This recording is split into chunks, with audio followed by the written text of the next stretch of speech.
دوستو، اگر آپ چاہتے ہیں کہ آپ کا کوئی کام نہ رکے، آپ جو بھی کام کرنا چاہے اس کام میں آپ کو کامیابی ملے، اور ظالم کے ظلم سے بھی اگر آپ بچنا چاہتے ہیں، کسی مقدمے سے بھی اگر آپ آسانی سے نکلنا چاہتے ہیں، کامیابی چاہتے ہیں، تو آج میں آپ کو ایک بہت بہترین وظیفہ بتاؤں گا۔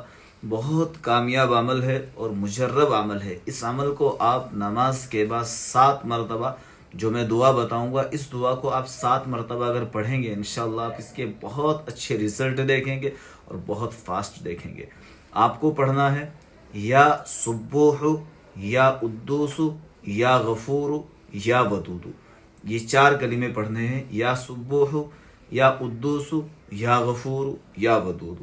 7 مرتبہ ان چاروں کو پڑھنے کے بعد آپ اللہ سے دعا کریں گے، انشاءاللہ آپ کا ہر کام بہت آسانی سے ہو جائے گا اور کامیابی کے ساتھ بھی ہو جائے گا۔ نیکی سمجھ